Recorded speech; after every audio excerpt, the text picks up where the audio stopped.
It's another episode of the Christian Reeve Podcast. But are you subscribed? If not, make sure to like, share, and subscribe. Spread the word about the Christian Reeve Podcast and enjoy this episode. Hello, and welcome to another episode of the Christian Reeve Podcast. Today's guest is a podcaster, YouTuber, marketing professional, and comic book writer all the way from the USA. His name is Mike Bivens. Welcome to the show, Mike. How are you doing? I'm doing great. How about yourself? I'm doing very well. I won't lie. Things are going well. But let's talk about you. It's about you. You host a mental health podcast known as Silent Journeys. Mm-hmm. Tell us why you started this podcast and what sort of topics you tend to discuss on the actual show. Yeah, absolutely. So Silent Journeys was actually kind of a COVID project of mine. I had a podcast previous to that, and it had kind of run its course and ultimately was more work than the payoff was. And so I wanted to switch gears into something new. And so, like a lot of people, I was dealing with, different mental health complications, being isolated in COVID-19. I had moved 2,000 miles away from everyone and everything I had known in the middle of June of 2020. So I was in a very new environment, not knowing anybody. And so, mental health obviously kind of arose. And it's always been an important topic to me. But I thought, well, let's, how else can I engage in this? And also like bring in my own hobbies of podcasting. And so Silent Journeys was kind of born as this opportunity to speak and listen to other people share their mental health stories and kind of share those out with anybody that was kind of wanting to hear similar stories to their own, or hear just to know that they're not alone in the struggles that they have. Has talking to other people about their conditions kind of helped you with your own? Yeah, absolutely. And as things have changed, so I previously worked at a public university, and so we were very much still working in person throughout the pandemic. And so because of that, I did end up meeting people and like associating with them a little bit at work. And so that was also a big help for me, just kind of getting over that mental hurdle of just feeling isolated. And so I think also, it was a combination of getting that human face-to-face interaction, and, having this opportunity to speak to people really all over the world. During last year, I talked to people from Pakistan, India, the UK, around the US, some in Canada. And so I really had the opportunity to just like kind of decompress and talk through some of these very serious struggles and issues with people just really all over the place, which has been fantastic. And what would you say are some of the most kind of memorable moments on the show so far? Yeah, I think some of the most memorable moments has just been just how deeply open people will be if given the opportunity to share what they've been feeling. I've had people come onto the show and share just some of their deepest and darkest moments that they've gone through in their life, and they are totally willing to just lay it on all out there for the entire world to hear. And so it's been, I guess, just every moment that I find someone who comes on to the show and is willing to just be completely vulnerable with me and my audience, those are the most like incredible, like memorable moments that I've had on this show so far. Has there been anything sort of challenging or maybe not so good that you sort of had to deal with, and how did you kind of navigate it, if so? Good question.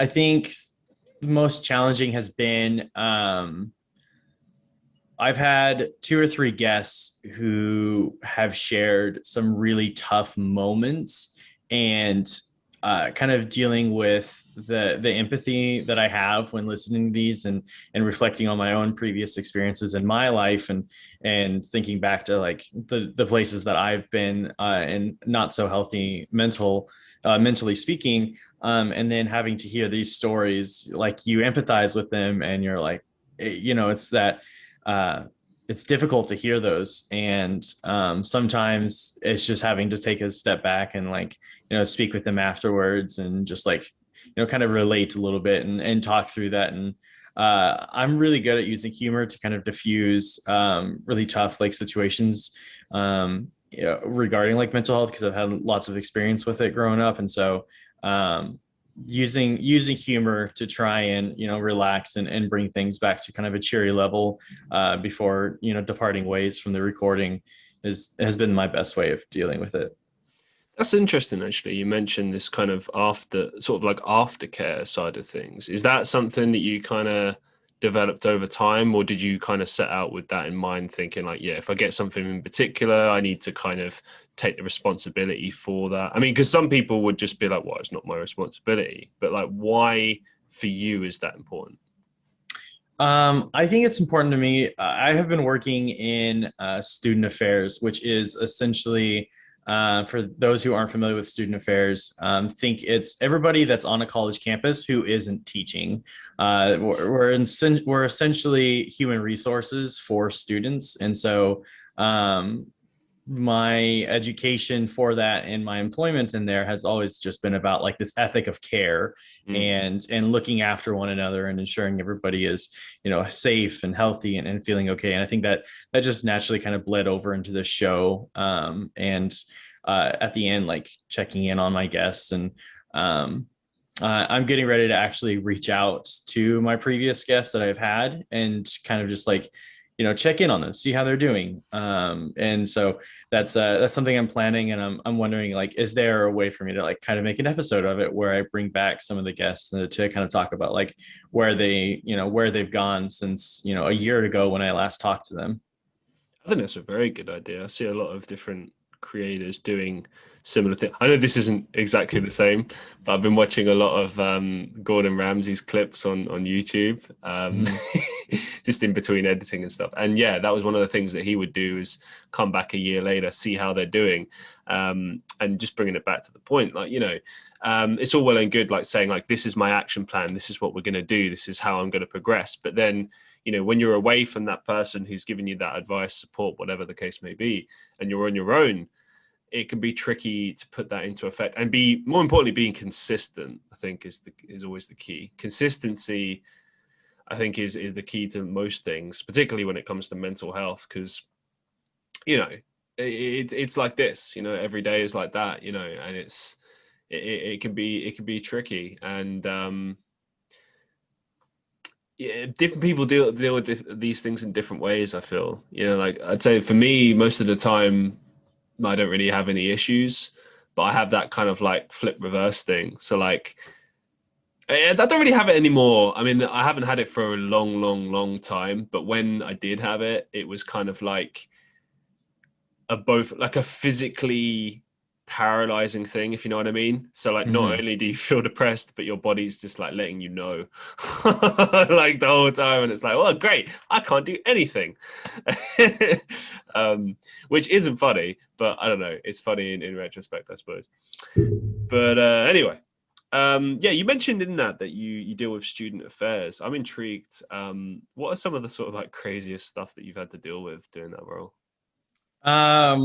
Well, unfortunately, some of the craziest stuff is like under privacy laws preventing me to talk about it. But I've seen, I've been a part of investigations and read reports on investigations other people in my office have done of just like some really insane acts of just like what that makes you stop and think like, what was going through your mind when you did this, and why would you want to do it in front of people, knowing like not only does this break so many school ethics rules, but it's also just bizarre acts that make really no sense. And then yeah, I wish I could share some of the stories I have, but it'll be a few years before I'm actually able to share like openly some of these things. Nah, that's completely fair. That's sensible. But on the bright side, it just reminded me of something that I've never actually told either on my channel or the podcast before. So,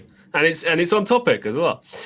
So when I was at uni, there was okay. So our main campus building is like a 18th century building, or I think 19th century building, and it's beautiful. If you're interested, you can check out Royal Holloway University on Google, and you can find it. Big orange building, cathedral type style, very beautiful. Anyway, it's a very old building, and I found out later that basically because they did insulation differently many hundreds of years ago. Apparently, I don't know this to be fact, but apparently the insides of the walls are insulated with things like animal fur and supposedly gasoline. I don't know if that's true, but apparently. But one of the things that apparently is true is that the building is highly flammable. And apparently at one point it was one of the most flammable buildings in Europe. Again, don't know the facts about this. This is just what we heard. Anyway, one day there was a kid who, from what I remember, he'd either been expelled the year before, no, that was it. He was expelled in his final year. So he'd messed around that much that he got expelled from university, by the way. This isn't school, this is university. So I don't know what the hell you have to do to get expelled from university. Well, I think maybe this was the thing that got him expelled. I don't know. Anyway, basically, I don't know if he was on drugs or probably, but he basically went and decided to set fire to this girl's bedroom in this what we called Founders Building, right? And obviously because things, light up like a matchbox, everything caught on fire. And there's two sides to this story. So that building was cordoned off. We had like 5 or 6 fire trucks there. It was kind of crazy. The response time is always like that because it's a listed building, so it makes sense. But on the flip side of this, there's a student living there, and it's like her first year. She's a European student, right? She had no money, and the university were how can I put? They were helpful, but like not as helpful as they could be, right? And it's really cool. Like our university, all the students kind of pitched together and basically got her like, I think enough money so she could stay somewhere else.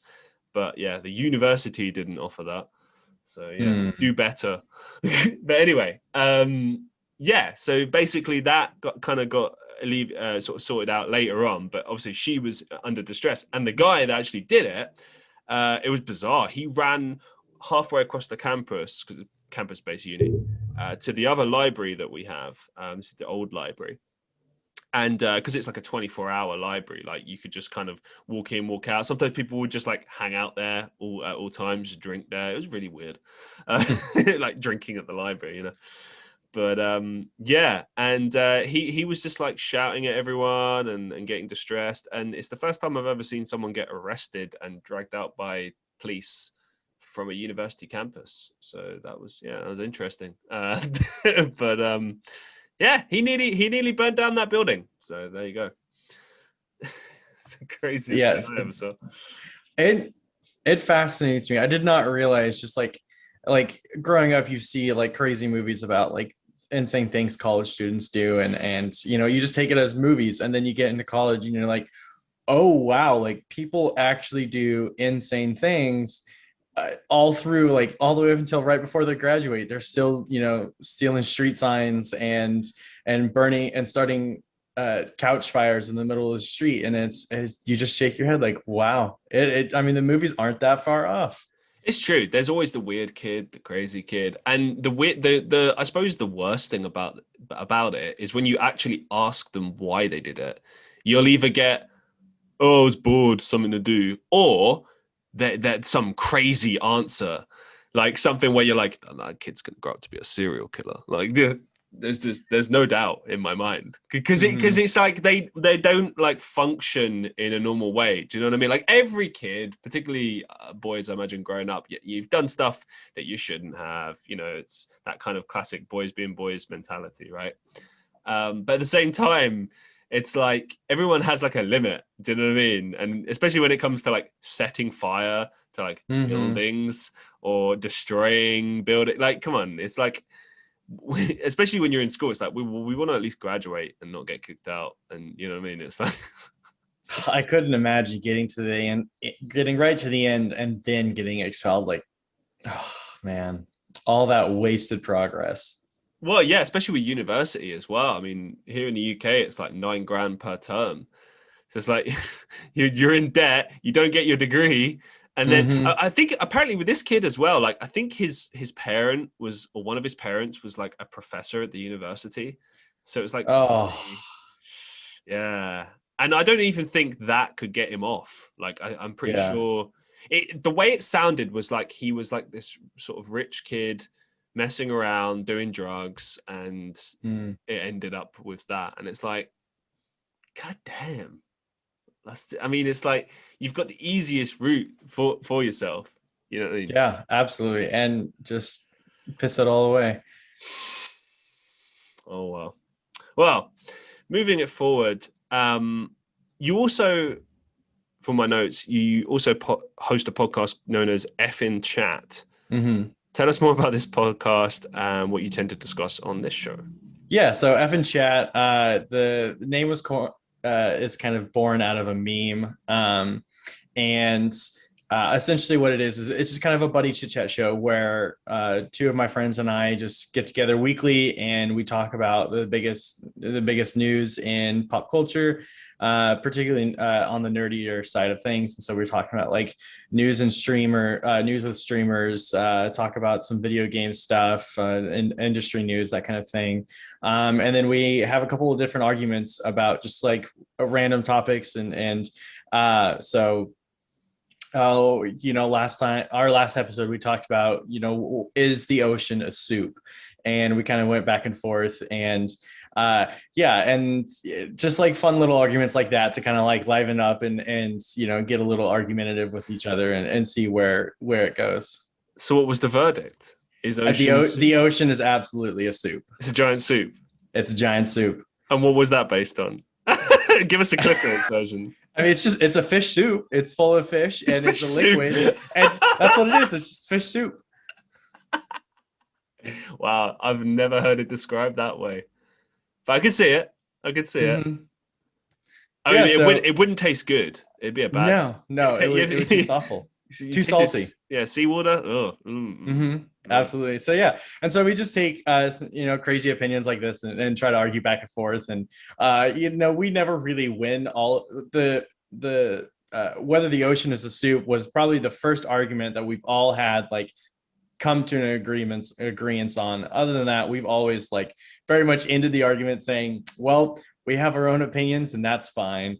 And then we move on from there. And so it's just been a really fun way for a couple of buddies and I just to connect and talk about just a couple of ridiculous things once a week. Well, give us some more examples. What other kind of crazy stuff have you guys spoken about? Yeah, so this is actually a carryover. The two of them talked on a somewhat similar podcast where they were given like these roles and they had to argue who won. This argument did not end in that podcast. They carried it back to ours and they continued it. Yeah. And so they were arguing. Wait, hold on. So they've had an argument on their show. They haven't resolved it and they thought, oh, we'll just hijack your show and continue our argument there. Yeah. And so the argument went, who would win? Who would win in a fight?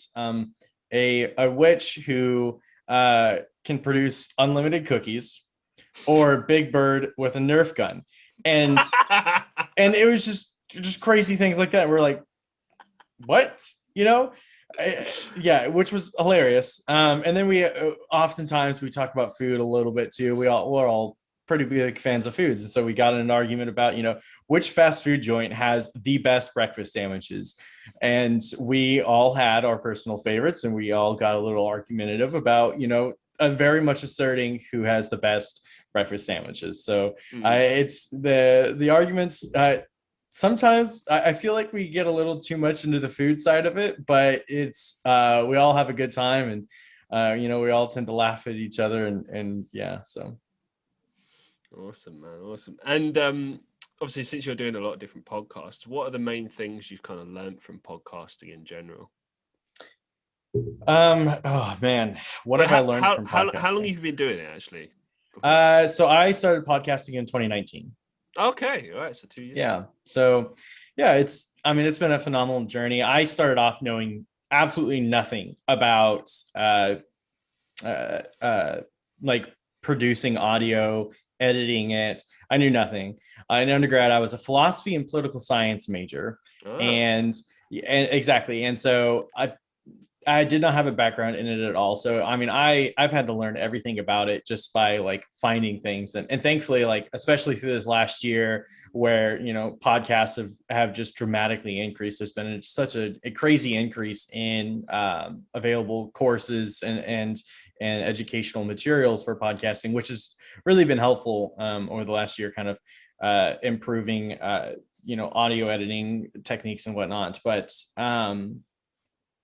my first podcast was, I interviewed activists and advocates about what they do and why they did it, and which was just great to hear people speak so passionately about everything from environmentalism to Black Lives Matter and it just really anything you could think of. I had the opportunity to speak with someone about this, and so just one common thread that I've learned through podcasting is how much I genuinely enjoy learning somebody's story and just connecting it with something they care about.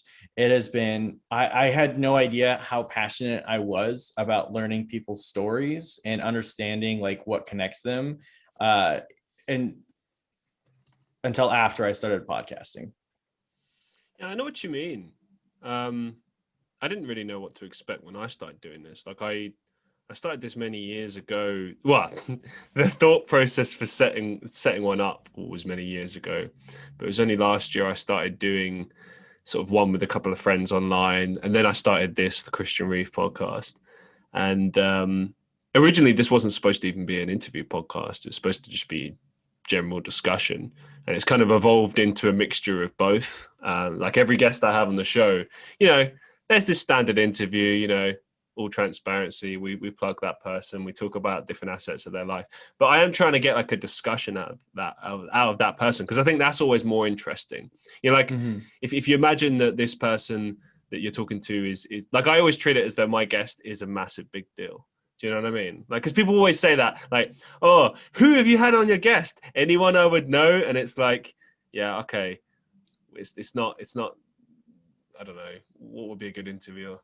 I can't even think of a good interviewer. You know what I mean? It's not like this grand interview show. But like, to be fair, when I think about like good interviews and like good interview shows, it's never really about, like the guest per se. It's always about what kind of conversation they were able to draw out of that person. Like, were they able to make them feel comfortable enough to share things you wouldn't normally hear them talk about, and so on. I think that's more of the draw. But just bringing it back, that's something that I've become really drawn to every time, is learning about different types of people, the way people sort of think, feel, different people's lives, obviously. And also, I don't know, I think it makes you a better conversationist in real life. Like, oh, absolutely. I have completely noticed, as far as like my confidence levels in talking to just complete strangers, like a world of difference from before I started podcasting to now. I dealt with like social anxiety a little bit in college. If I wasn't familiar with you, I wasn't super great at making conversation. But now both of my my first and second show, 5 Questions and Silent Journeys, like all that interviewing and all that talking to complete strangers, and like especially like having these really deep personal conversations, like my conversational skills, my comfortability with talking to complete strangers, my confidence, especially in selling myself and talking about things that I'm passionate about, I've just absolute other side of the spectrum and full confidence in myself. It's crazy, like that this skill came from podcasting, where so much of it, I don't even see their faces. It's so much of it has just been audio only. I love it. I also have gained such a deep appreciation and love and respect for like the power of audio and like power of podcasting. I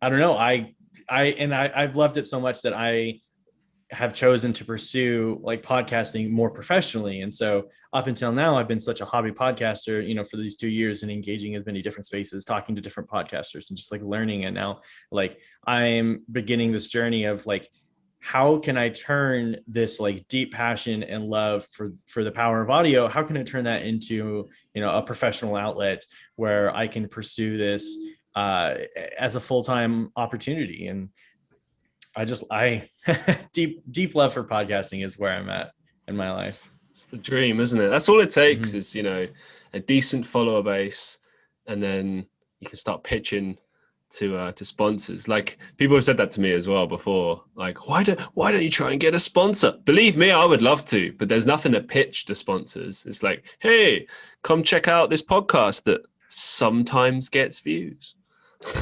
sometimes doesn't. Mm-hmm. I mean, there are. I've noticed on my audio platforms there is somewhat of a regular listen account, but like there isn't an average. Like, for instance, if every episode had like 20 views or listens, I'd be like, okay, here's a clear audience every time, right? This is something I can pitch. But the reality is it'll be like one episode gets like 15 listens, the next one gets like 4, and then the next one gets like 6, and it's like I can't tell if there's, do you know what I mean? Like, absolutely. And one of the things I've noticed too is like, it's so weird. Like, I haven't worked on my first show since April of last year. And so I ran it for like 6 months, 5-6 months. And to this day, there are some weeks where like, I don't even know how people are finding it, but I will have more people listening to this old show that's been closed for over a year than I do like on the current show, which I am actively marketing and like throwing out there. I'm like, where do you even like, where are people even finding this show? Like, how are they like discovering it and listening to it too? So discoverability is just so odd in the world of podcasting. Do you know what I think? I mean, I don't know. I am speculating at this point, but I think the longer you go with podcasting, the greater the chance you have, because, there are so many podcasts out there. It's almost a meme at this point when you say, oh, I'm going to start a podcast. Okay, great. Yeah. Come join the ocean of other podcasts. Yeah, it absolutely is a meme. I think we hit 2 million podcasts recently, which is odd. But if you dig into the numbers and you wait, what do you mean? Worldwide? That's how many? Worldwide, there are now over 2 million podcasts that have been started. That seems a bit low still, though. You would think so, but it's only been a recent number. But here's the thing. It's even bigger a kicker is when you dig into the data and you show that of these 2 million podcasts, the number that have more than, I think, 5 episodes and and have released an episode within the last 2 months or something, the number drops down to 600,000 active podcasts. Which to me, it seems like there's an absolute ocean, an endless supply of podcasts being thrown in your face all the time. These numbers seem so low. Do you know what? I'll tell you why that number is so low right there. It's because everyone, I've said this so many times, everyone gives up really quickly because they expect to just do their podcast and it's going to blow up. And like most people's podcasts that actually do well, like the person is already known, they've already built a following elsewhere. It's very rare that someone actually works from the ground up. Like if you take someone like Joe Rogan, was already, I know I've spoken about him so many times, but it's just like the quicker example I can think off the top of my head. Because he's interesting as well because he was a comedian. He was already fairly known, Fear Factor, all those different shows. But when he started his podcast, no one cared. Like, he had a bit of a following, but not really. Do you know what I mean? He really had to like work his way up and, and I've said it before, so sorry for repeating myself. But yeah, I think it took him about 200-300 shows before he sort of found his groove in what we have now, the modern format. And then if you look at other podcasts, like, I'm just thinking of YouTube ones at this point, but like there are so many that I don't really feel like it's a podcast, if you know what I mean. Like it's people, they say it's a podcast, but it's not. Do you know what I mean? Like the best example of a good podcast network that I can think of. And okay, this is niche to wrestling. So like, if you're not a wrestling fan, you won't get this, but there's a guy called Conrad Thompson, who's like a mortgage advisor in Texas. And he's built up, sorry, not Texas, Alabama. And he's built like a podcast network of about 5 different types of podcasts, plus like a couple of companies he set up, a yearly event that has like, it's essentially like a wrestling convention, right? As he's done all of these different things, and he's working with like really successful, famous wrestlers and former personalities from the industry and stuff, right? And he's been doing it for a long time, maybe 5 years, 6 years or something, right? And it's very clever. He has like sponsors that pay him, and then he also promotes his own business for it. So it makes sense. Mm-hmm. But the one thing it's always remained, and still to this day is a podcast. It's not like 2 guys dicking around or just people, I don't know, having a laugh at something. It's like, and look, I'm not saying that like podcasts have to follow like strict rules, but I've said this in previous episodes. You do have to have a basic format. You have to have something that people can follow and work with every single episode. Like people that tune into my podcast, I'd like to think that they know that they're going to get either a very solid interview or a discussion that's structured, that's easy to follow. You know what I mean? There won't be too much backtracking, circling back, any of that, unless it's absolutely necessary, or I can spot like an interesting sub-direction for the podcast to go in or something like that. Point is, I'm always thinking about that and trying to work on that and improve that. But I think many of those podcasts, even the ones that are active and still going, the reason they never get anywhere is because they're not growing, they're not learning, they're not trying to, better themselves each and every time. Like there's people that I've seen, they've got way more than episodes than I have, but they don't really, they just throw them out. Do you know what I mean? They just like, whatever. Oh, okay, now 200 episodes. And it's like, okay, great. But like, how many of those are like memorable? How many moments were memorable? Like a thing for me that really helps is after every single episode, I cut it up into clips, which I have to do anyway, right? But it's good because it forces me to watch it back, and kind of look at like, okay, was this a good episode? Where were the good moments, the highlights? Because that's what you're going to put into the clips. And every single time I manage to find them, which suggests to me that I'm doing something right. Okay, yeah, it's subjective. But if I couldn't find any and it was just boring, even for me, then it would be like there would be a problem there. Do you know what I mean? And I think that is a big factor. Is like the replayability of your podcast. Can you come back to this in a year from now and appreciate it? Or is it just total rubbish, not worth your time, That's just my 2 cents on that.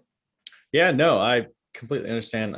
I think about that too, is as I'm like progressing towards podcasting in like a professional atmosphere, I've been really taking a lot of time to sit back and say, if I'm going to produce, because for me personally, there's absolutely no way for me to take Silent Journeys and monetize it, because I would just feel really scummy. Like, how can I monetize people sharing their deepest and darkest moments in their life? And like, how can I, monetize getting people talking about mental health? Like, to me, I just don't feel right doing that. And so I've been like also sitting back and kind of thinking like, what podcast can I engage in and produce that can be marketed and be a professional source of income, while also producing, it's not just targeted towards like trends and things that are going to bring in sponsors. How can I produce quality audio that is going to be timeless and people can continue to appreciate, and I can come back to it and feel that same way like you do, where I can go through while editing and just like really pick out like all these great moments and sit back and say, okay, that was a great episode every time. Yeah, and I'll add to this as well. It's so tough to get people interested. Like I've been doing this podcast now since, it's still kind of early days, but since June of 2020. And I'd say some of the key things that have changed is I've kind of slowed it down a little bit. I go based on the demand. And what I mean by that is every month I'm looking for guests and such. And I'm always kind of booked ahead. So like right now I'm booked up until like the end of May going into June, right? But April was a lot, busier, episode after episode after episode, right? But I made sure to try and give myself breathers between each episode and stuff like that. And May there's even less episodes, right? But it's good. I think that's a very key thing to do, because A, less is more. B, you don't realize until you start doing podcasting like how much is actually involved in it. And I won't go into details because I've said it a million times. I don't want to bore the listeners, but yeah, there is a lot of behind the scenes stuff. And as a person, particularly when it's just you doing everything, that can really weigh on you. And you don't want to like end up resenting it or hating it, and no one likes editing. No one likes doing that. But at the same time, it's got to be done. So I think if you have it less often, it gives people, a chance to kind of soak in the last episode. And, I don't know. I mean, just in general, that seems to work for me. On my main channel, I don't always upload. I'll have like several days where I don't upload anything. And I think it actually helps in a weird way. There's different schools of thought. Some people say you should upload every single day and always do that. And other people say you shouldn't. And, people have asked me like, what's the, frequency of the podcast, and I typically just say like several times a week, but they'll normally say like, oh, is it bi-monthly, is it monthly, is it weekly? And I didn't even think about it, because originally I thought, shall I set myself a day every week? That to me is like too stressful. And that sounds crazy, because like no, I completely understand. Like I feel like so many people think like podcasting, it's like you have to produce, like you have to have like a set production schedule. You need to have it come out, every week or every 2 weeks or like once a month. But like you have to have it on a set day, set time, at like a set frequency. And it kind of like, to me, that just stifles creativity and can so easily lead to diminished quality productions. And I'm like, I wish people would be more experimental and more comfortable releasing not on a set schedule. Releasing, maybe I'll do 6 episodes this month, but I'll only do like 2 the next month, because it's just what was quality. And not and I'm so guilty of this as well. Like I try very hard to stick to a schedule too. Silent Journeys doesn't always happen as much because sometimes I just can't find guests, but sometimes I'll beat myself up like, I can't find anyone. How can I I try to do every other week, putting out an episode. And when I can't do it, sometimes I beat myself up. Then I have to remind myself, like,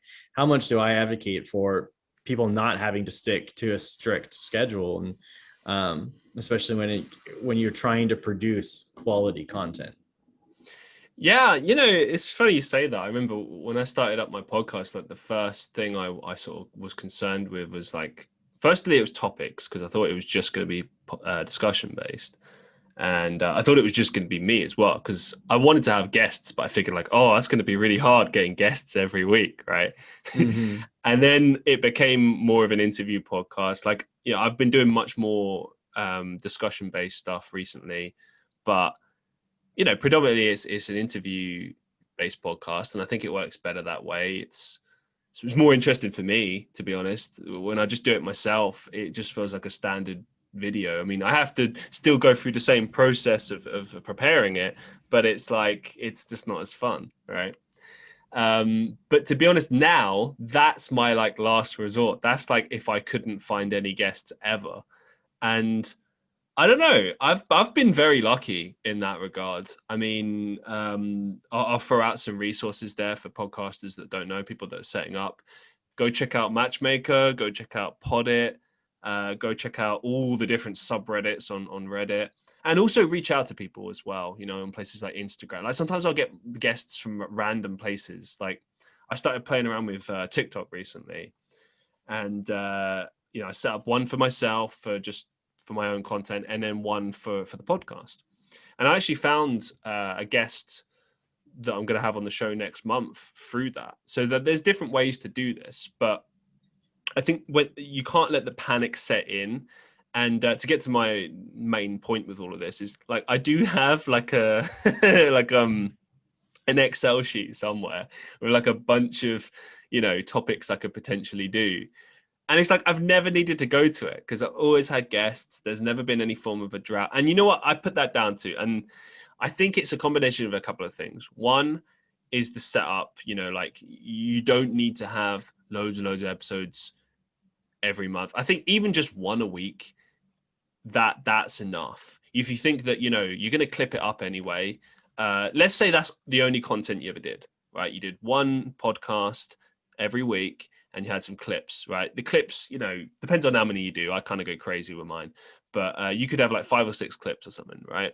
And that's a week right there. That's a week. That doesn't need to be any more than that, right? If you want to do more, that's up to you.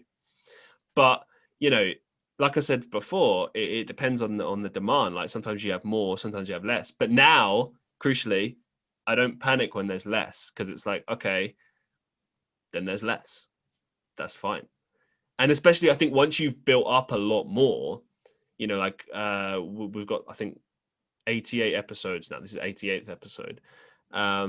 There's a lot of stuff for people to go back to, if there's no new content, so to speak.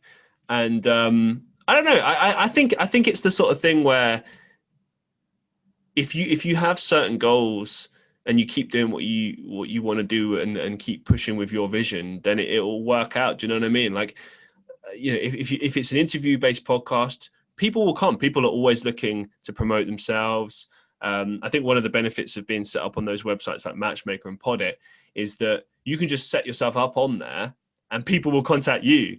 So that saves you time having to go and find people. Because it used to be that I would just go on Reddit every month or so and be like, hey guys, I need guests. And then I just hope to God that people would message. And normally they do. It goes crazy and, woo.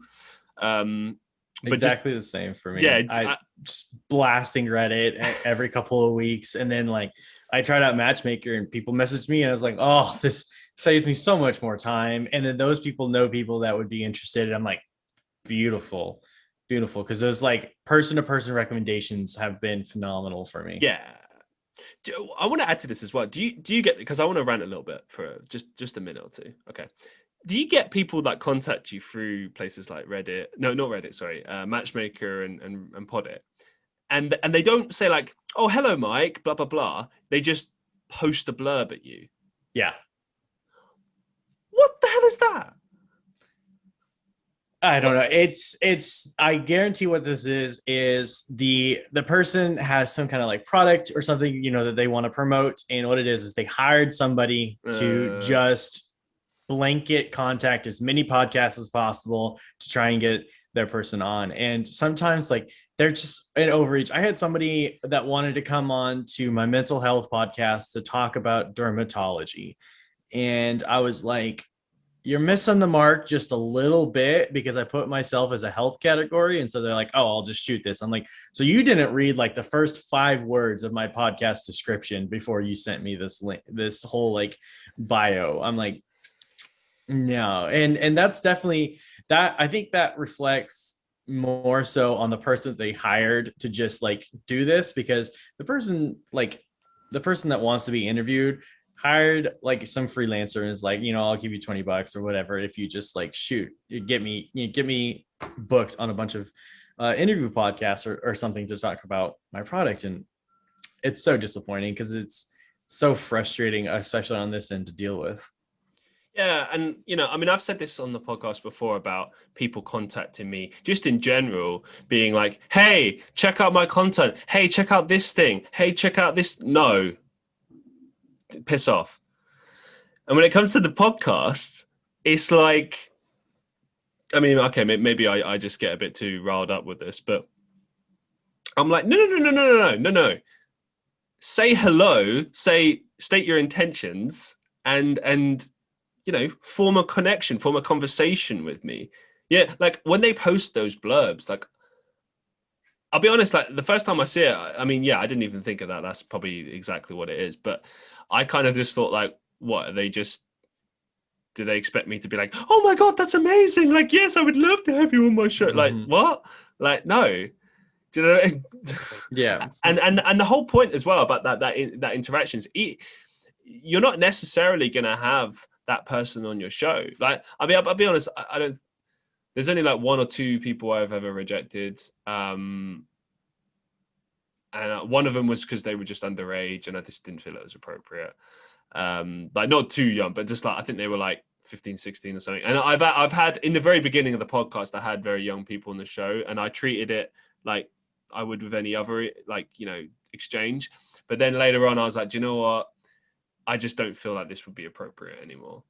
And I sort of just drew a line under that. And, you know, you can still go back and hear those, and they sound like perfectly normal interviews, but it's just like, I felt like if you're doing podcast and you're interviewing someone, I think it's better to, if they're of age and it's, you know, they're able to, you know, just understand exactly what's going on and everything, if you know what I mean. So that's like my only real prerequisite. Other than that, I guess it would be like no hate-centered people, hateful people. I don't know.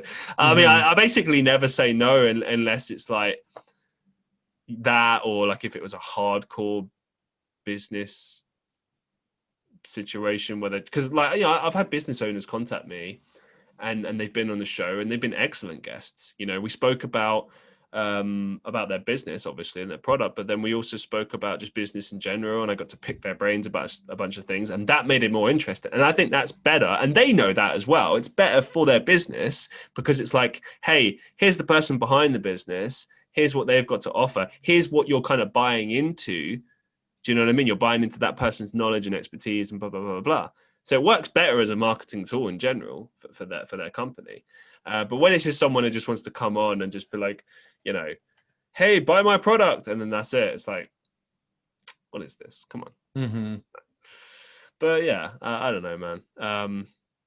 This whole thing with podcasting, I think it's a journey, really, isn't it? It's you're always building and growing, and I suppose for me, I'm pretty interested to see where it goes. But yeah, I think since there aren't that many active podcasts, it'll be interesting to see if that number deteriorates as we sort of slowly return to normal out of the pandemic. I'm really interested to see how many pandemic podcasts actually end up like continuing, and how many of those kind of fall through.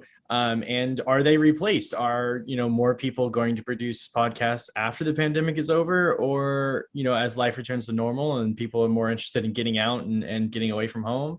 Yeah. See, and you're shaking your head no. And I completely agree. I think we are going to see a dramatic shift in like the number of podcasts available. I think the few pandemic podcasts that shot up in popularity, and, you know, gained like a strong audience and have turned into revenue generating opportunities, I think we'll see those continue for obvious reasons. But I think a majority of I think a lot of these hobby ones that were started just because out of boredom and nothing else to do in the pandemic, I think that we're going to see a huge drop in those. Even with these top revenue earning ones, I still don't think they'll last very long if the people operating those shows don't seek to improve them, because it's still a form of content. Like if you're watching it on YouTube, let's say you're watching one of them on YouTube, right?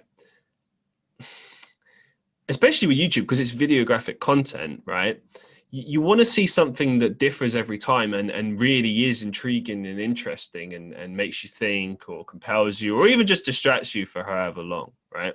But if it's just literally like a few people just laughing, like, you know, looking at some dumb stuff on the internet, like, because that's some of the ones that I've seen. Like there's, oh fuck it, I'll say it. So the H3H3 podcast, right? That's the big one, right? A couple of years ago, I used to think this is actually pretty good. They had some really good guests on the show. I was like, hey, fair enough. You know, they weren't podcasters in the beginning, but now they are kind of grooving into it. And in more recent years, I just feel like it's not the same anymore. It's like it feels kind of lazy, to be honest. It feels like there's not much effort put into it. I mean, the whole frenemies thing is kind of cool. I like that.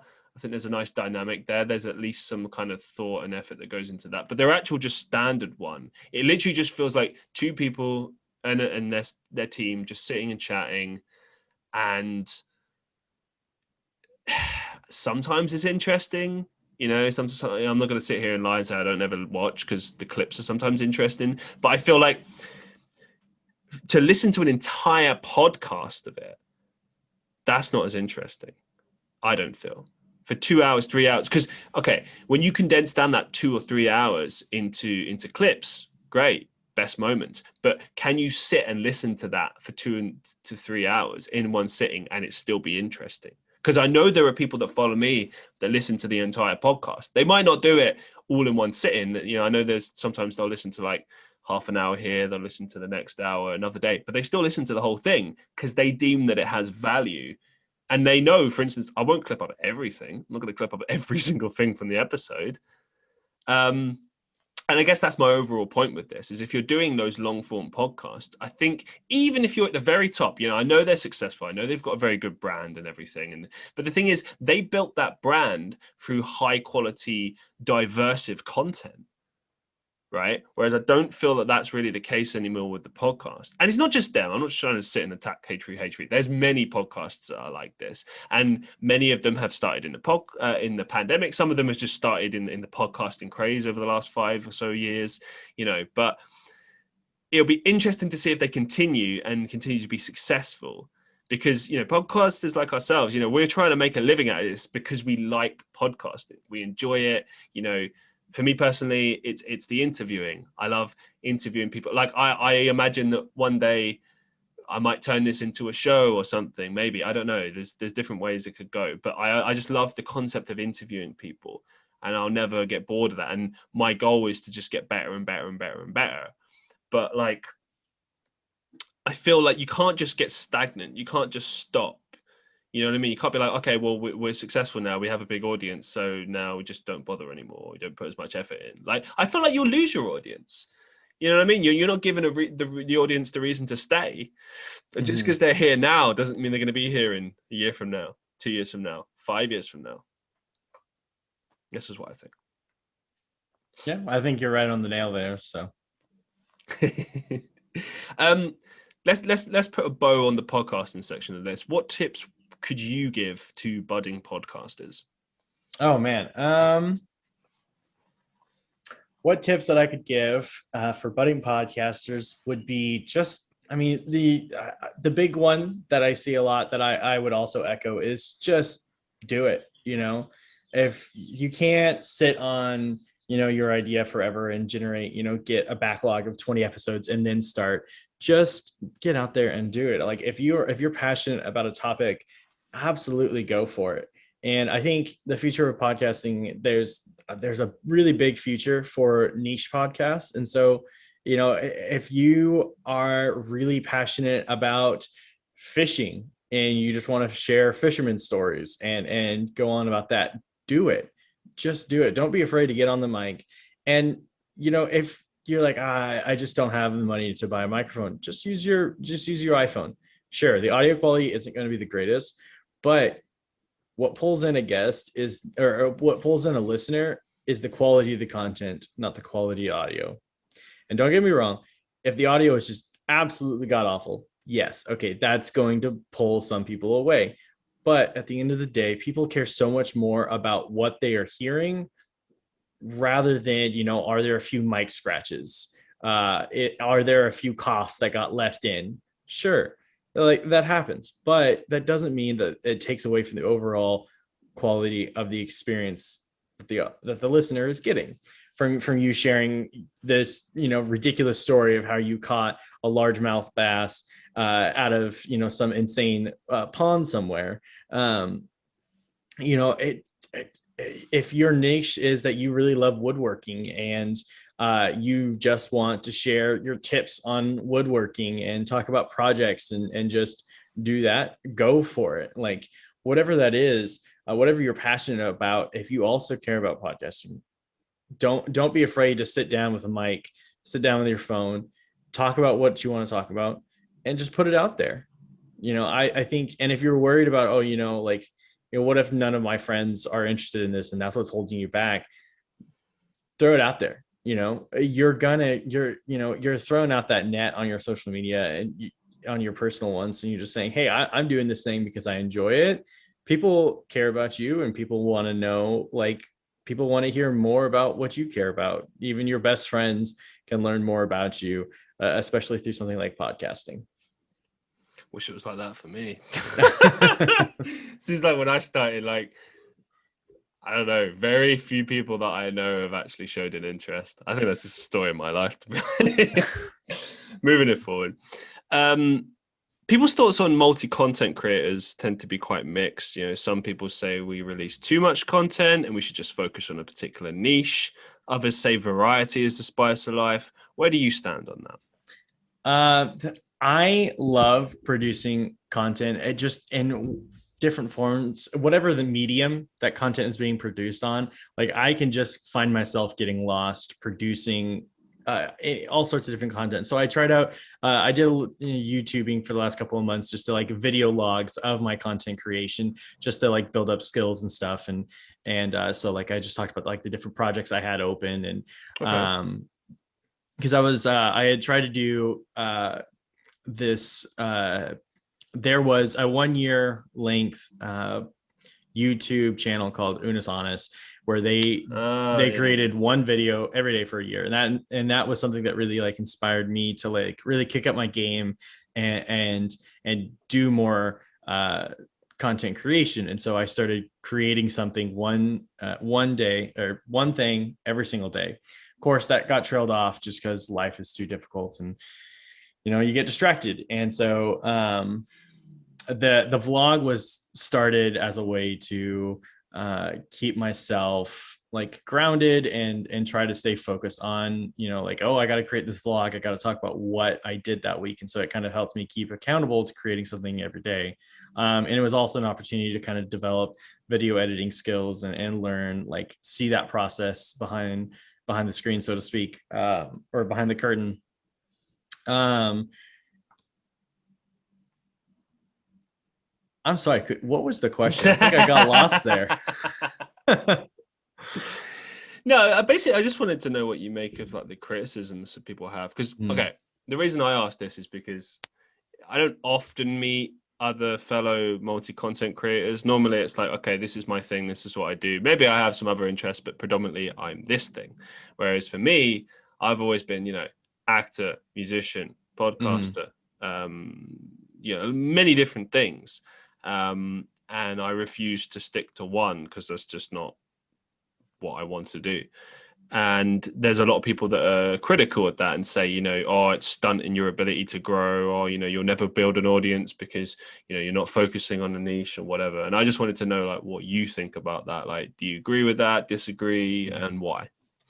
I think flat out, I would disagree with that. I think following your creative passions and engaging whatever mediums you care about and you want to produce content in, I think that it's possible to kind of spread yourself out a little bit and engage in these different platforms and still have an audience. They may not transfer between. You might have smaller audiences for your YouTube versus your podcast versus some other creative outlet you have. But at the end of the day, I guess, ask yourself, why are you creating this content? Is it to engage in your passion? If so, then what does it matter if you don't have a large audience? What does it matter, if you have several different small audiences for each of the platforms you're on? If your goal is to obviously make a career and like, hey, like I just want to make a bunch of money from podcasting, or I just want to be a really big YouTuber, then maybe consider focusing in a lot more. But ultimately, I am always a full supporter of pursuing whatever creative passion you have, and if it means stringing yourself out between different platforms, go for it. Obviously beware, I think multi-content creators run into this burnout issue pretty easily, spreading yourself out too thin. But just, if that's who you are, then check in on yourself and know, like, recognize your own personal signs of burnout and begin to learn how to take some self-care and how to learn how to rejuvenate yourself. But I fully support anyone that wants to be like a multi-content creator. Just go for it. I think it also allows you to express more creativity, getting to pursue different options and different ways of doing it. If you have different creative outlets, you have more of an opportunity to explore your creative side just a little bit more, I think. You mentioned earlier that you're sort of doing like vlogs of, yeah, so I guess of you doing your podcasting or talking about your projects. Is that right? Yeah, so it's kind of like a weekly recap where I would talk about like how I engaged in podcasting that week, what I did, Okay. and like what I'm looking forward to. And then so I would like break it up into sections where I talked about like the different creative outlets I have, and like how like I've worked on one or the other over that last week. So are you doing any kind of other types of, or do you intend to release any other types of content on YouTube and Twitch? So I'm getting ready to do a major career shift. It's kind of already started, Okay. but that full launch of moving into creative freelancing starts on May 1st. I've kind of already started engaging in it, just to kind of start getting my name out there and get some smaller projects, just because, get some testimonials and that kind of thing. But with that, that, free time, quote unquote, where I'm not working and I'm not in class, or, because I'm taking classes right now. What are you studying? Well, I was studying student affairs, so I was trying to get my master's degree. Oh, okay. Yeah, and so all of that is being left behind as I choose to pursue creative freelancing instead. So we're seeing a major dramatic shift in my career trajectory, but I think this is what's best for me. And so, So what's the creative freelancing going to be in then?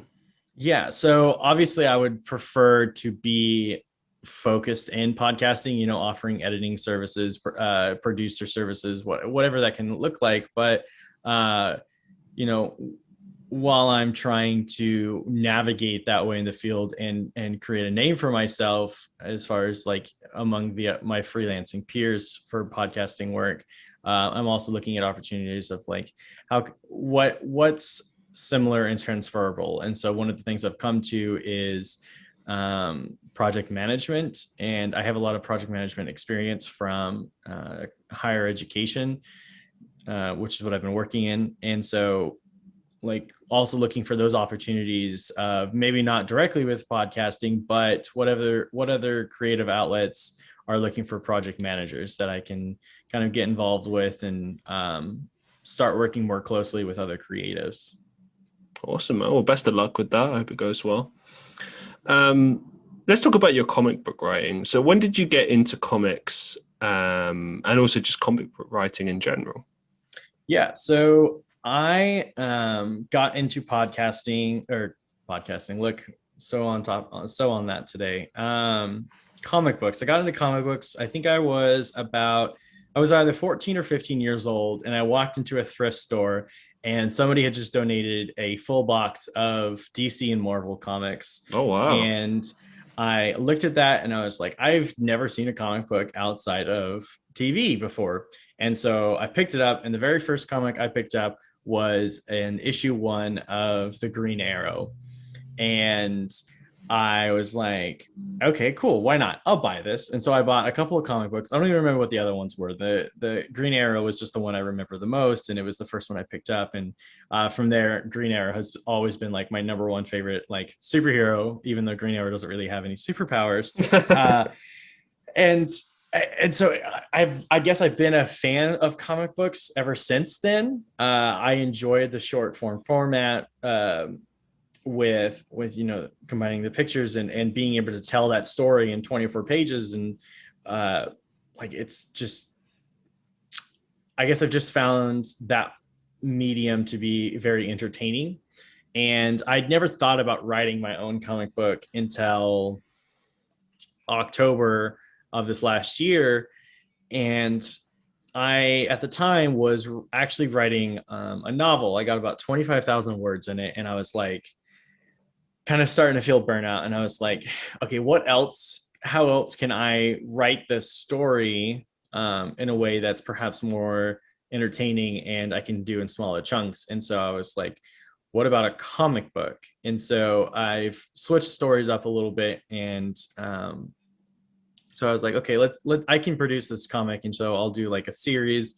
And I haven't really decided how long that series is, but and that's, I spent the last 3-4 months just really building out the world. I had this world pretty built out already because it's the same one that I've played Dungeons and Dragons with my friends in for several years. Like, it's an entirely home built world, and all of us have played characters in it and whatever. And so we've done a lot of like co-world building in it, and then spending the last few months like really shoring up the different details and creating these characters and solidifying what this world looks like, and kind of the laws of it. And so and now I've got this comic book written up. It's pretty much done being drafted, sent off to the artist, and Kickstarter launches in June. Yeah, let's talk a little bit more about that. What's your Kickstarter goal? So the goal is only $1,000. I have enough money in savings to mostly pay for this being comfortable, but life circumstances as they are, I will need a little bit of assistance to get this project off the ground. And Kickstarter, maybe. Yeah, exactly. And so I just need a little Kickstarter to get this going, and or finished really. And so like I said, it's written, it's sketched out, and the draft is well underway. We'll be launching the Kickstarter with several pages to show like this is something that's actually being produced. This may be my first comic that I'm putting out there, but I can at least provide you a preview of the quality of the writing and the quality of the art to show like this will be worth your $10 or $15 to back it and receive your own physical copy of it. But yeah, so it's it's a low Kickstarter goal. I'm also I'm dipping into my savings a little bit for this project, but I really believe in it, and I have a really deep love for this world and the characters that I am going to be presenting to our world through this comic book. And but yeah, I don't know, I'm just very excited to actually see this hold this project in my hands. What can you tell us about this this comic, this main character, villains? What can you tell us about this comic book that you're making? Yeah, absolutely. And so this comic is taking place right at the end of an age in this world. The world is called Alorm, and the story is going to focus on these mastiff riders. And so they're just little halflings that ride around on mastiffs, like dogs. And so they're kind of cavalier knights who are kind of a secretive order, and they're all about preserving and protecting their people. And so they kind of live on the fringes of society, looking for any threats they might pose. And so they're going to be some of the first people who see like the beginning changes that are going to happen on this continent. And so ultimately there's like this demonic army that will be invading the continent, and it happens after the comic book. And so this is kind of like a prelude to this major world shift where there's a lot of devastation and a lot of changes that are brought to everything that they know. And so these characters are going to be going through a journey of investigating these threats to their families and their friends, and it's a dark fantasy, and so it's not going to necessarily be a happy ending, but it's going to deal a lot with kind of, I'm pulling in this like familiarity with mental health, and so I'm going to be exploring some feelings of isolation and this overstress on the mind, and these tricks that are being played on them mentally. And so we're going to be exploring some like internal factors of like the stress of war and what can really happen after being exposed to danger constantly as the series progresses. That sounds really interesting, man. I can't think of any major comic books that stand out where they've kind of tackled the mental health aspect of things. Obviously, maybe trauma to some extent in certain comics, but yeah. Is there any particular comics you take inspiration from as far as it pertains to that? I can't say that I have that I have any particular like comic series that I'm taking inspiration from. I'm trying to I have not explored similar comic stories to this of like dealing with trauma, because I want to try and keep this a little bit more fresh and a little bit more original based on just like my own interpretations and not being professionally trained in comic book writing. I think this gives me a little bit of an opportunity to come in not being influenced, because if I was to like really sit down and like investigate how comic book writers have like told these stories, I feel like, having not been professionally trained, I might try to pull subconsciously, I might try to pull like their ways of doing things. And so that's one of the reasons like I've been trying to, stay away from similar stories, to try and keep it a little bit more original, a little bit less influenced. Okay, yeah, no, that's very logical. Yeah, best of luck with that. It sounds really like amazing. Do you have a working name for it yet, or? Yeah, so it's going to be called The Last of the Mastiff Riders. Cool. Awesome. Well, yeah, best of luck with that. And yeah, I hope you achieve your goal real soon. It doesn't seem that far away, June. I think that's doable. 1,000 seems, yeah. I think that's a more sensible way to go about it. A lot of people I see that, they have like a goal of like 10,000 or something, and it seems really high. Whereas if you set a smaller goal of like 1,000, I think you're more likely to surpass that and go further. Do you know what I mean? It's that kind of less is more kind of concept. But yeah, best of luck with that. What's the biggest life lesson that you've learned in your life? What a question that is. The biggest life lesson I have learned in life. I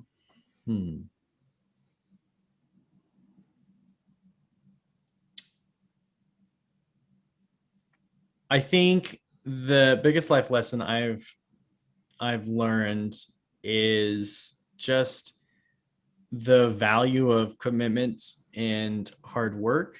I was raised in a single parent household, and I was the oldest of four, and so a lot of the times responsibility was shifted towards me to help get my siblings ready for school and get their homework started and stuff like that, because my mom would work up to 3 jobs trying to support us and provide everything that she could. And so this like hard work and strong work ethic was kind of instilled at me in an early age, and like this need for responsibility. And so and I see that my mom has absolutely risen to an entirely different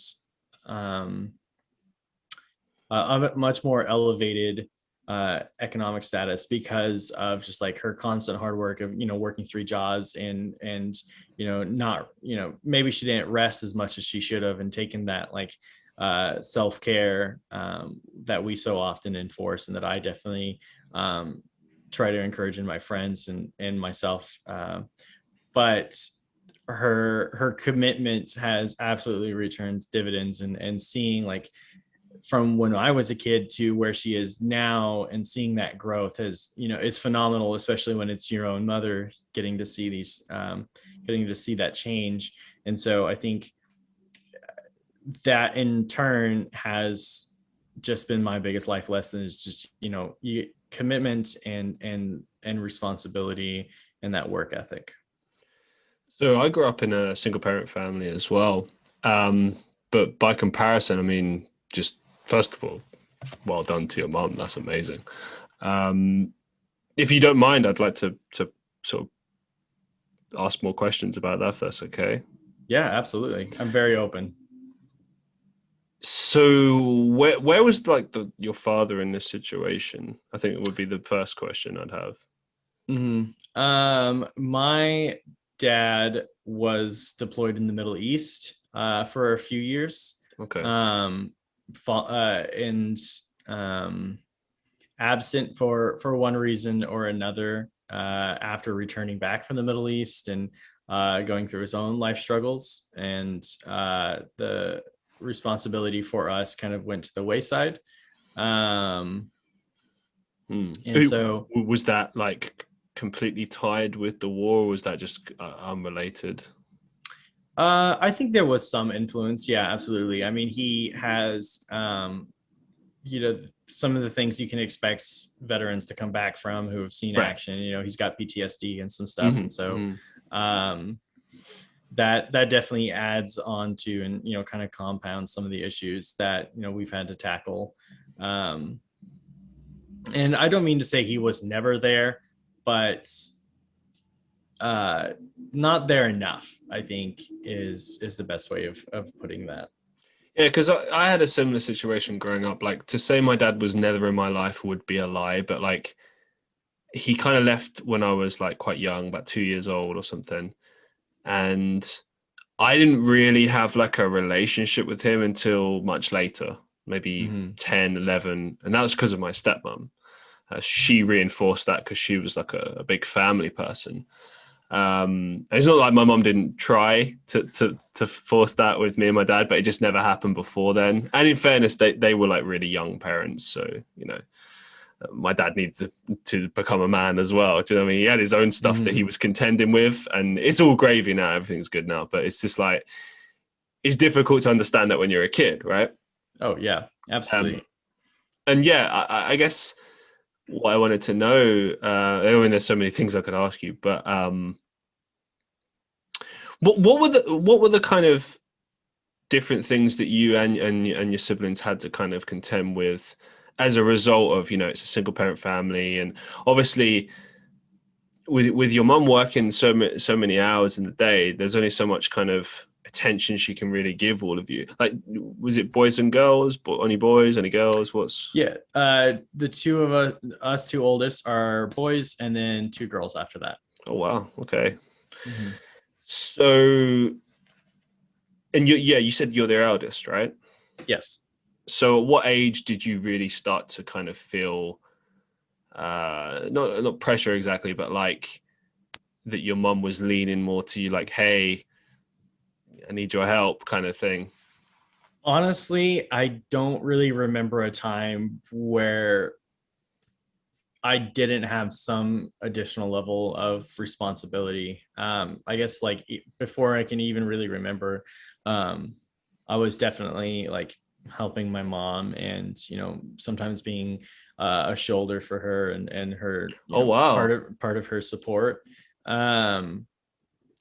Yeah, because I just assumed you meant just like menial tasks. So like you mean like an emotional crunch as well? Yeah, absolutely. Not Wow. just helping raise, being a co-parent, which is also interesting because sometimes that's led to a strain on the relationship, especially with my brother's only 15 or 16 months younger than me, and so that dynamic has also caused some strain. Obviously things are far better now that we're fully adult, but do you mean like they have different relationships with your mum compared to you?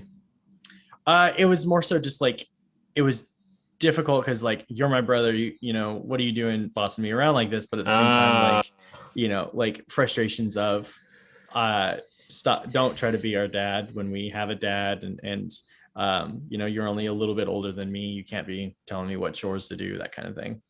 It's tricky though, isn't it? Like, like I remember like with my mum, she kind of had to like play the role of both parents, and here and there, like certain father figures would come in and out of my life, but it wasn't really until my now stepdad came into my life at like, I guess 12 or 13 that like I really started to have like if you want, like a new normal nuclear families per se. But interestingly, he chose to kind of take a sort of a side seat and let my mum just continue with that. Not because he didn't want to get involved, but like he felt that was more the right thing to do. And I think he was right in doing that. I respected that. And he was still a father figure anyway, so it worked out nicely. But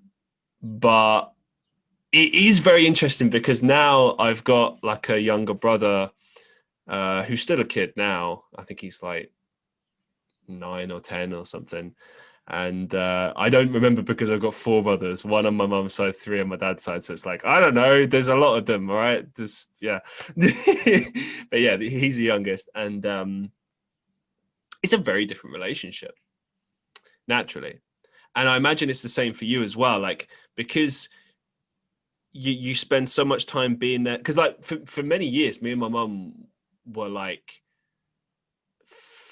more like friends. Like there was always that dynamic, always the respect, always, that will always be there.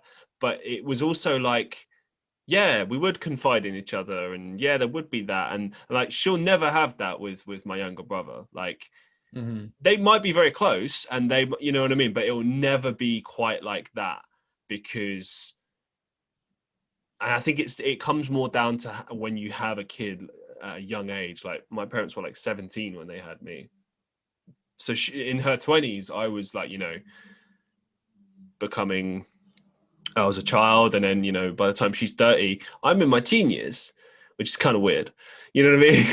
It's very much the same for me. And my parents were 18 and 19 Yeah, when they exactly the had me. same. So Yeah. It's odd. It really is. Especially when I think when you start hitting like 16, 17, 18, 19, 20s, suddenly, like, I remember trying to get used to that. Like, oh, okay, I'm an adult now, and you treat me like an adult, but you've always kind of treated me like an adult. But yeah. now it's like we've pretty much just removed that whole parent thing. But yeah, I know what you mean, because it's like that starts from a young age, like when you're in that kind of a situation.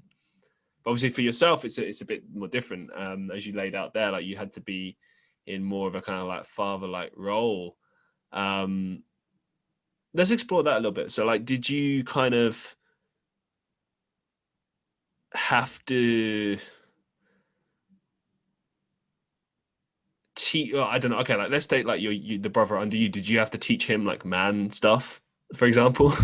I well, here's the thing. I didn't have anyone. I didn't really have men to teach me man stuff either. Like, my Yeah. mom, taught me how to pee on a tree. When we're out camping. Like it's stuff like that. Like, it was my mom teaching me, and so it's not like I could then take that and teach my brother. Like, we we were close enough in age that we were definitely learning these things together. But we were both kind of fumbling in the dark, so to speak. Yeah, because my mom can teach me as much as she knows, but at the end of the day, she's not a man, so she doesn't know all the little things. So it's tricky, isn't it? Yeah, it's the same for me. Like, it wasn't until I got into my mid-20s that I started to realize, like, why it's so important as a man growing up, or a boy growing up, why you need a father figure. And also to a greater extent, sorry, why it's important to just have both parents from the get-go early on, but I think for a boy becoming a man, like, you need someone to teach you all these things, and it's more to do with things like how to deal with this situation. Like, I had to teach myself how to be like calm when there's panic, or like things that, do you know what I mean? Because a lot of the time, especially these days, that the guy is expected to kind of absorb a lot of that, and kind of be that calm, responsible person. Like, we can't really like break down. Like, I know society says that we're supposed to be able to now, and we are beginning to see that. But I feel like in actuality, when you go into like business situations, like situations where there's a lot of pressure, there's still that expectation upon men to kind of not crack. You know what I mean? It doesn't matter what society is saying. That's great, but like, in actuality, what you have to deal with is very different. An employer, for instance, I always use the example of employers. They might say, "Oh, we're equal opportunities. We're caring. We want to provide support and be there for people and stuff, even when they're dealing with their difficult situations." What they're really saying is like, yeah, no, we're ticking off the boxes because this is what society expects. But like, if we find that you're like that, we're going to find a way to remove you in the best way possible.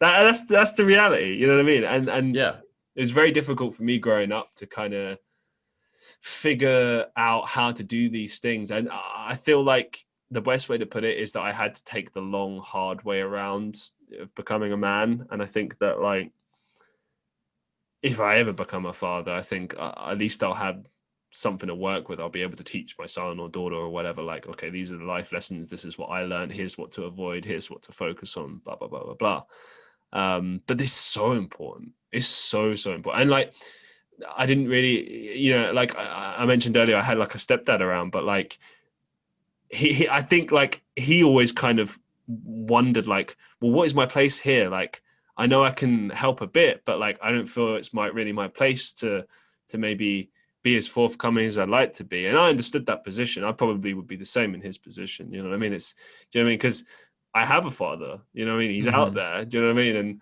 And I have a relationship with him, and obviously these days it's totally fine. Everything's fine. Do you know what I mean? But when in the formative years, when arguably it's most important, you don't realize quite how what happens to you as a child has such a drastic effect on when you're an adult.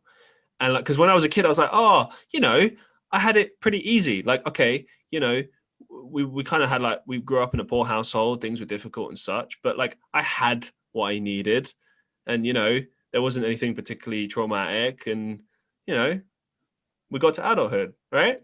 But then when you start seeing yourself in emotional situations, particularly in relationships, I find that's when you really start to figure out like, oh wow, I got some problems, stuff I need to work on. Oh, yeah, I can absolutely, because I remember there's two things. Like, first, that relationship, like, absolutely. My mom had unfortunately struggled finding a competent partner. Oh, right, yeah, of and course. So just seeing some of these male figures come into my life and just like them being wrecks of just like, there was a lot of things about relationships that I just was not able to learn from either of my parents, because neither one of them were having particularly healthy relationships. And the second thing, you talked about these things like that happen in your childhood that like carry over into your adult life. And one of those for me was that social anxiety that I talked about earlier, that podcasting helps me get over. And what I mean by this is I was so busy trying to be like a pseudo co-parent that I did not spend a lot of time socializing. I almost never went to a friend's house for a sleepover. Wow. They would come to my house, and if it did happen, and even when they did, like, there was sometimes still expectations that I, or not expectations, but still the need for me to help my siblings sometimes. And so I had a very small friend group growing up, and I didn't really explore like friendships and social skills, because I just needed to help my siblings out. And I just could, and I like, hey, focus in school too. And so like more time was put towards school and stuff. And so I remember when I was in the 11th grade, and my mom sat me down. It was near the end of 11th grade. So I'm almost done with school. Okay. And we're done at end of 12th grade. 12th grade is the end of it. That's when you graduate and move on. So age 18. Yeah. Okay. Usually about. And so I think I was 17, and my mom sat me down, and she's like, I remember this conversation. She sat me down and she's like, you need to go be a kid. And I'm like, what do you mean? I don't understand. She's like, I need you to go mess up. I need you to go be a kid. I go and make mistakes. I need you to go have fun, go to football games with your friends. I need you, like, I am in a place where I can, take care of all of your siblings. I need you to go and live. And I remember being 17 and going, what? I don't even know what my peers do.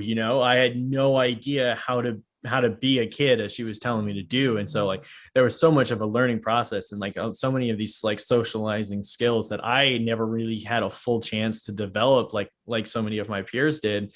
And some of that naturally became just like social anxiety, not knowing how to act or talk in different social situations. And that has been so much of a development I had through my time at university. And then podcasting has been a phenomenal way of like really developing those skills, especially like around talking to people I'm know nothing about, nothing about, or have never met before, or know very little about. but yeah, things like that are just like these very unique and hard, difficult situations that kind of uniquely occur in family situations that we both have had growing up. Yes, it's weird. Like, I think, and I've said this to my mum as well over the years, because we would argue, we would fall out and stuff. It happens, but I'll always have like a lot of respect for like what she did, how she pulled it off. Endless respect. Yeah, it's mad. Like, especially now that I'm approaching these ages that she would have been, and thinking about how my life is and like how her life was, and I'm just like, I'm even more grateful now and amazed at how it was possible. And she just laughs. She's just like, oh, we just found a way, whatever. Like, you just figured out. I'm like, no. At my age, I would have you had 3 kids. No. It was like she used to tell me, this is a funny story. So she'd tell me that like like back in the day, this is like 90s, 2000s or whatever, right? She'd get like letters through the post, right? Where it's like bills. And back in the day, she'd never pay them on time, like, because she just couldn't afford to, right? So you'd get like the first bill, second bill, third bill, and the third, it was like they changed color. So like final bill was always like red. And she told me about this, and I was like, how did you not freak the hell out? Like, how are you not like, oh my God, I'm going to lose the house. This is going to happen. That's going to happen. And she's just like, oh, well, you just look at it like it's like, it's just delayed. Like, you got a bit more time. So like you figure, okay, when it gets to the red, okay, now we've got to act and we've got to try and do something and stuff. But before then, you've got a bit of time to work with, and you don't care what they say, because it's just them writing you a letter. Who cares? But once it gets to the red part, it's like, no, we got to sort this, or like bailiffs will come or something. And she always kept me safe from that sort of stuff. But there was always just funny little things that, I've mentioned this a little bit before. Maybe you'll relate to some of this. So like things like in our house we had a key for the electricity. So like it was like a separate little closet, and the electricity would always go out. So I'd be sitting there like playing the Xbox or something, and it'd just go off like that. Or like watching TV, or I might even be sitting like actually doing homework or something, and it just goes off. And the first couple of times it happened, I was like, Mom, electricity's gone off again. She's like, I'm sorting it. And basically, after a while, I just started doing it myself as I got older. I wouldn't even react. We'd just be like, we'd both pretend it was like a horror movie, and we're like, we just like have fun with it. But basically what that meant is we'd run out of electricity, and you could sort of turn this key hob thing, and it would give you like emergency electric power. I don't know how long for, like presumably not that long, maybe like a day or something. But she'd then go to like the local store and like buy some more and load it up. It was like pay as you go, I suppose. And we had, do you ever have something like that? That's something we had. I don't know. I can't say that I have. No, I definitely need to like look into this, because this is such an interesting, I don't know. I've never heard of an electricity system like that. And so I definitely, this is interesting to me. Did you have any like challenges sort of similar to that? Anything quirky? I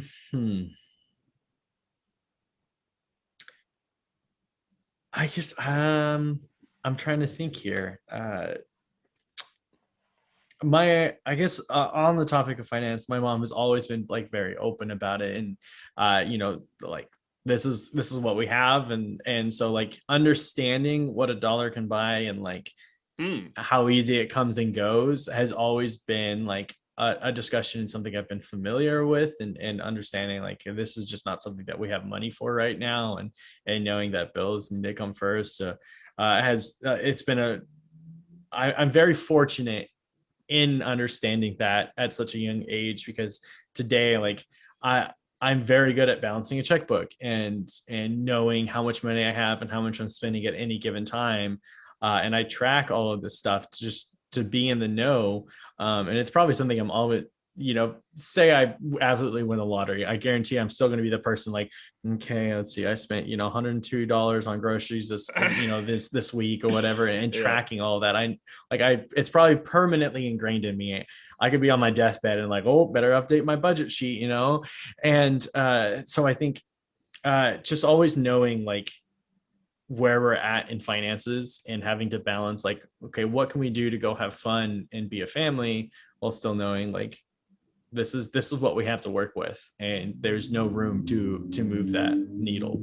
I was gonna say, like, how did your mum manage to kind of give you guys sort of a fun childhood with the bare minimum? And like, don't get me wrong, I know parents could be very creative. Like my mum was very creative too with things like, but like, what kind of things would she do? Because obviously most kids are like, oh, I wish I had this, I wish I had that. You know what I mean? Like, how did she navigate that? Yeah. This is actually the reason why this is such a big hobby for me now. Board and card games. That was what quality time was growing up, was we would get together and play board and card games. And they were always playing games. From long before I could remember, I knew how to play Uno. Like once my memory started forming, I remember, holding cards and playing 31 and Skippo and dominoes and whatever that might be. And games like Sorry and Life and Monopoly, like all of this was like, it was like I was born with this knowledge. Like that's how I guess sacred it was in our family of board and card games. And now I collect them, and I have a massive collection of board and card games that I will probably never be able to get through all of the games I own, just because of the sheer amount of them. And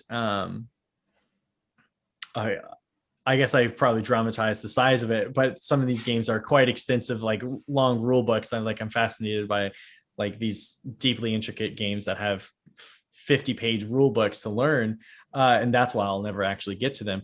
But that was how, we came together and spent that quality time and had such a fun childhood. That, and we lived in Idaho, which is a northwestern state in the US, and it's a low population state with a lot of mountains and lakes and rivers and forests. And so we spent a lot of time going camping and fishing, and you find ways that are kind of lower cost and can absorb a lot of time. I spent a lot of my childhood out in the forest, camping and just enjoying the outdoors and appreciating nature. It sounds like the perfect childhood, honestly. Like, it was very similar with me and my mom as well. Like, okay, we grew up in London, so we didn't quite have like that, but I remember her taking me, and this really helped with my creativity. I think it's largely responsible for it, because she would just take me around like art galleries and museums and stuff. And like she was studying art at university and stuff. So there was some reason, but like a lot of the time it was like, hey, let's just go here. Let's just go here. Or like sometimes we'd go, there was this place in London that I got very fond memories of. It was a place called the Trocadero. It was sort of near Leicester Square. And it was like big, massive games arcade. And she'd just take me to places like that. And we would just have fun, because she was pretty young too. She was like, I guess she would have been early 20s, mid 20s at this point, and I was like 9, 10, 11, whatever, right, a bit younger.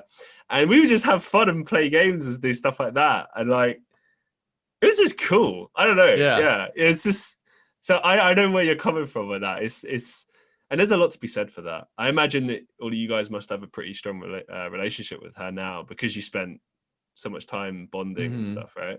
Oh, absolutely. It's I couldn't imagine having as deep of a connection with anyone as I do with my mom. It's just, I mean, how can you not, after 2 decades of just always relying on each other and co-parenting and supporting one another. And there's to this day, there's no topic that's not up for discussion between us. There's Some of my friends are just bewildered at the lack of, I guess, privacy between us, and like it bothers neither of us. Like, we are fully open and transparent about everything in our lives, and sometimes my friends are just like, "Whoa, how can you be so open about your mom, about like even topics like sex, and like how can you talk to your mom so openly about each other's sexual health?" And it's just like, I don't know, we've just always been each other's rock, and we've just grown up together, being comfortable, sharing and open. Obviously, for anyone listening, my mom did not share her sexual health long until after I was an adult. Let's be clear. I'm just saying, like, to this day, nothing is off the table, because like we've always been so comfortable talking about like really tough mental health stuff, really tough just subjects in our lives, and she's always been open about like she had a tough upbringing too, and like what that upbringing was like, and how it's how it impacts her, so thank you very much for sharing. I really appreciate that, and I think our listeners will get a lot from that. I know I did, so thank you for that. As we draw things to a close for today, do you have any upcoming projects or maybe some final thoughts you'd like to share with us? Yeah, I guess my final thoughts and projects, like I said, I have my comic book. The Kickstarter is releasing on June 1st. And so I would absolutely love to share this world that I've been creating. I've been developing this world for almost 5 years now. So I've got a lot of world building that will peek out throughout the comic series and the different projects I have planned around there. And so I would love to share that with people that are interested. But I guess my final thoughts are just, I guess just continue to engage in podcasting. If you're a listener and you've thought about like how cool it would be to guest on a show, I promise you, if there's a topic that you are interested in, if there is something you're passionate about, there's a podcast that exists out there that you could find. And if you want to engage in this hobby in some other way, like, pursue it, because all of us podcasters are always looking for somebody to come and share their stories and listen to what you have to say and talk with you. And so just engage in podcasting. I'm always promoting podcasting anyway. I'm always like trying to share new podcasts I discover with friends and promote shows that I have no connection to, just because I love podcasting so much. I just want it to continue growing like it has been these last few years. But yeah, I guess that's my final note, is find a way to get involved in a podcast somehow, because this is just a phenomenal outlet to share. Look at this. We've talked about everything about, podcasting, to comic books, to mental health, to family upbringing, all in the same episode. And so this is just a phenomenal medium to even just reflect on your own life. You don't realize like how much sitting back and an hour and a half interview podcast, how much you can reflect on your life and lessons you'll take back later. So yeah. Excellent. Yeah, couldn't have put it better myself. Thank you very much for being such a wonderful guest and for sharing your story and being so candid. And I wish you the absolute best of all your projects. Thanks again. Yeah, thanks for having me here. To everyone listening to the Christian Reeve podcast or watching on YouTube, make sure to like, share, and subscribe. Leave us a comment. Let me know what you think of the show. If you're listening on Spotify, Google Podcasts, Apple Podcasts, drop us a follow, leave us a rating. Let me know your thoughts. Be vocal. There's a Discord. There's an Instagram. There's a TikTok now even. I'm always looking at messages. I'm always up for any kind of feedback, constructive criticism. I'm always reading. I'm always listening. If there's anything in particular that you'd like to hear on the show in the future, let me know. Any particular guests you'd like to see on the show, let me know. And as always, be safe, be well, and I'll see you in the next one.